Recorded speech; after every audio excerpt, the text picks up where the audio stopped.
Hi, I'm Sam. I'm with the EV Report. I'm here today with Liesbeth and Edwin, and they have built an electric vehicle entirely out of recycled plastic. Does that sound correct? Am I saying that correct? Yeah, Okay. it is indeed correct. We have collected an awful lot of waste plastic, and with that waste plastic, we actually built the Solar Voyager, a car which will be powered by solar energy. And with that car, we will drive in the end of this month to the geographical South Pole on Antarctica. Wow. Now, are you going to pilot it down to the South Pole, or is it going to be transported there, and then you're going to, travel there to meet it there, or how logistically how does that work? Yeah, at the moment, the Solar Voyager is in a sea container heading for Chile. And from there, we will reunite. And as a starting group, we will assemble the Solar Voyager so that it is ready for the expedition on Antarctica. And then with an aeroplane, we are flying to Antarctica to the base camp, Union Glacier, which is a place nearby the plateau of Antarctica. And from there, we are driving 2,300 kilometers, vice versa, to the geographical South Pole. Wow.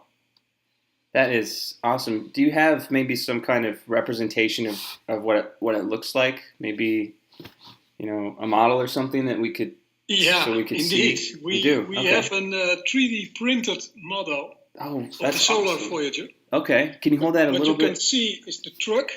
Okay. This is the place where we will stay for 40 days. With an average temperature far below zero,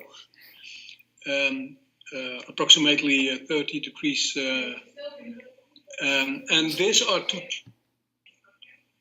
and those trailers are very important for us because they are our energy plants. The majority of the solar panels are on the trailers. And it is also carrying our cargo, mainly food and clothing. Okay, so it's a dual purpose trailer. Yeah. Okay.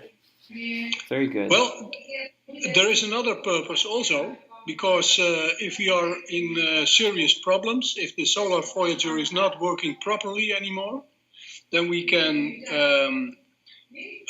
demount the solar panels, also the suspension, and what's left over then is a front and a rear part of the trailer.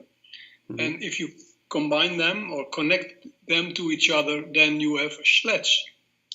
So with this sledge, we are able to go back to the base camp if necessary. Oh, okay. It's like an escape pod, kind of? It's a sort of Yeah. rescue capsule. Rescue capsule. Okay. Yeah, and this is going to take. Now you said it's 2,300 kilometers of distance. How long do you think that's going to take in the Solar Voyager? Approximately. We think it's going to take us 30 days, 35 maybe. And because we are driving 24 hours a day, it's because it's 24 hours light at the South Pole. And our average speed will be about 4 kilometers per hour. 30 days. Okay. What made you want to do this? Maybe you get this question a lot. People might say, "Why did you build the Solar Voyager?" Well, we all know that we have a big problem with waste in our world. It's one of our biggest problems of today. And suddenly we saw that we are still contributing to that problem every day. Because if we are preparing dinner or doing other things at home, you're making an awful lot of waste, especially waste plastic. And at a specific moment, it was approximately 2.5 years ago, we said to each other, well, if the industry or the government doesn't introduce the change from linear to circular, well, then we have got to do this by ourselves. And that's where the magic started. First, we started to experience with zero waste at home. And simultaneously, we thought, well, we have wasted an awful lot of years in our life and produced an awful lot of plastic. Let's do something great with that. So by urban mining, we have collected with children of the primary school an awful lot of plastic. And from that, we're experimenting what we could do with that.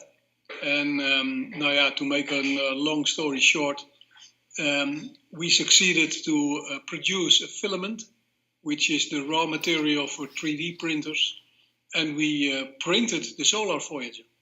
So the real car is also 3D printed, and the base material for that's this building block.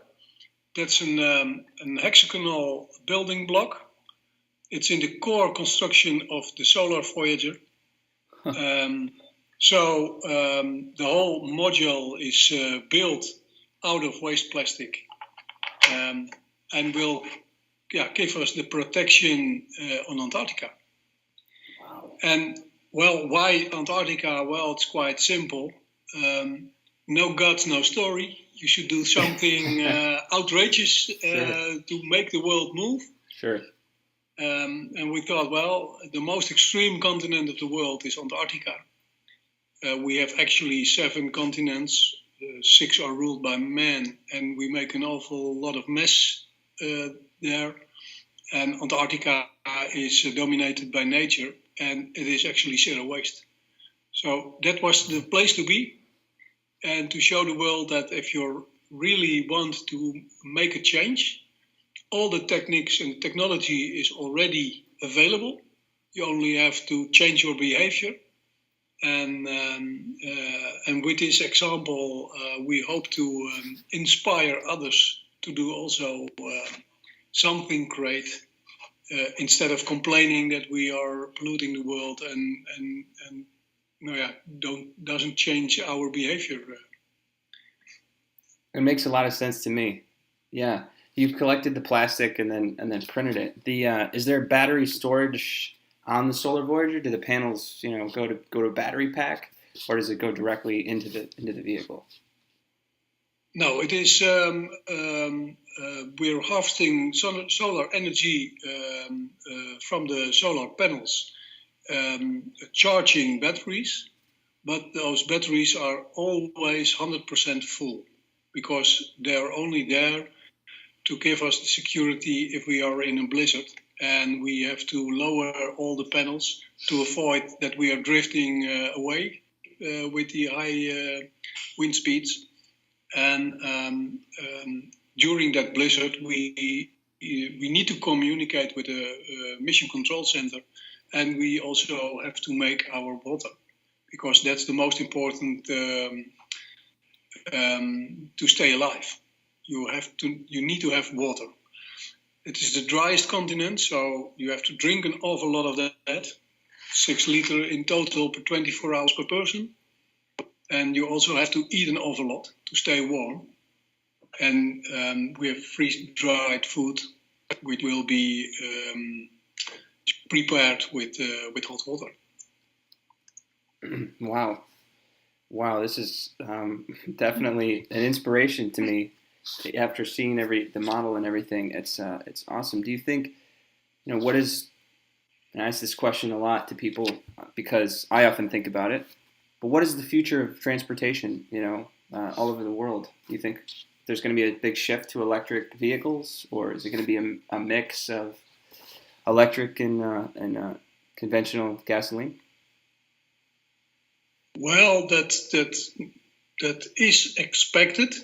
But if that is the end result we have to aim for, that I'm not know for sure. But it is a good first step.